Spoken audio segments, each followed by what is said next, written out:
Hello, అందరికీ నమస్కారం. Movie review of దేశీ కొయి. ఇది ఒక హిందీ డబ్బింగ్ మూవీ. తెలుగులో కూడా అవైలబుల్లో ఉంది. నెట్ఫ్లిక్స్లో స్ట్రీమింగ్ అవుతుంది. సో మూవీలోకి వెళ్తే ఒక పెళ్లి కాని 40 years అబ్బాయి, తను స్టిల్ వర్జిన్ అనమాట. పెళ్లి కాకపోవడానికి కారణం ఏంటంటే, చిన్నప్పుడు తను ఒక అమ్మాయికి ప్రపోజ్ చేస్తాడు. శపించిద్ది అనమాట. నువ్వు ఎటువంటి అమ్మాయిని ప్రేమించలేవు, ఎటువంటి అమ్మాయి నీతో ఉండలేదు, ఏ అమ్మాయి అయినా నిన్ను ప్రేమించదు, ఏ అమ్మాయి నీతో కలిసి ఉండదు, నువ్వు ఏ అమ్మాయిని పెళ్లి చేసుకోకుండా బ్రహ్మచారిగా ఉండిపోతావని ఆ అమ్మాయి తిట్టేసి వెళ్ళిపోయింది అనమాట. అప్పటి నుంచి హీరో భయపడుతూ ఉంటాడు అనమాట. సో నెక్స్ట్ తను ఏ అమ్మాయితో మాట్లాడాలన్నా, డేట్ చేయాలన్నా, లేకపోతే ఏమైనా పెళ్లి చేసుకోవాలన్నా, ఏం చేయాలన్నా కూడా, ప్రపోజ్ చేయాలన్నా కూడా కొంచెం భయపడుతూ ఉంటాడు.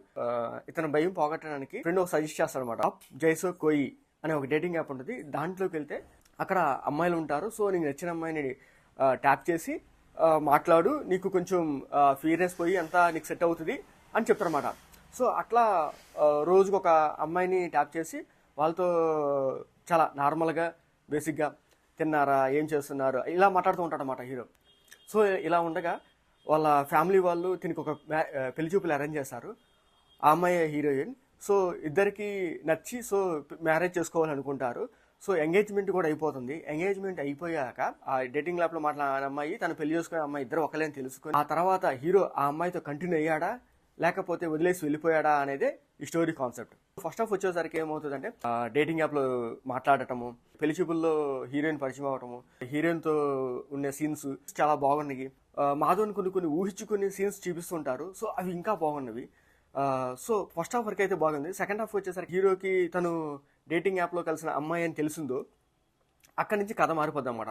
కథ వేరే వాళ్ళకి వెళ్ళిపోయి తిరిగి ఒక రొటీన్ స్టోరీ లాగా, అంటే ఫస్ట్ హాఫ్ అంతా కొంచెం డిఫరెంట్గా 40 ఏజ్ అతను పెళ్లి కాకుండా ఉండి తర్వాత డేటింగ్ యాప్లో అమ్మాయిని ఎంగేజ్మెంట్ చేసుకున్నాను తెలుసుకొని, సో ఆ కథ ఎటు వెళ్తుందా అని ఇంట్రెస్ట్గా చూసే ప్రేక్షకులకి అక్కడ కొంచెం డిసప్పాయింట్ చేశాడని అనిపించింది. సెకండ్ హాఫ్ వెళ్ళే కొందుకు ఏమవుతుందంటే, ఫ్యామిలీ సెంటిమెంట్స్ని, సో అమ్మాయిలు ఎలా ఉన్నారు ప్రజెంట్, అబ్బాయిలు ఎలా ఉన్నారు, సో అబ్బాయిలు ఏం ఎక్స్పెక్ట్ చేస్తున్నారు, సో అమ్మాయిలు ఆఫ్టర్ మ్యారేజ్ తర్వాత ఎలా ఉన్నారు, ఆఫ్టర్ మ్యారేజ్ తర్వాత ఏం ఎక్స్పెక్ట్ చేస్తున్నారు, సో ఎలాంటి చూస్ చేసుకుంటారు, ఈ పాయింట్స్ మీద స్టోరీ ఇవన్నీ మనకు తెలిసినాయి కాబట్టి కొన్ని రొటీన్ లాగా అనిపించేసి క్లైమాక్స్ కూడా రొటీన్ క్లైమాక్స్ లాగా ఎండ్ చేసేస్తాడు మూవీ.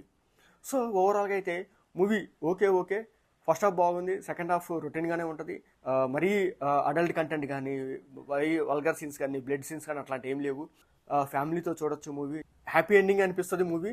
40 ఏజ్ మెన్కి మాధవన్ చాలా బాగా సూట్ అయ్యాడు. సో తన యాక్టింగ్ చాలా బాగుంది.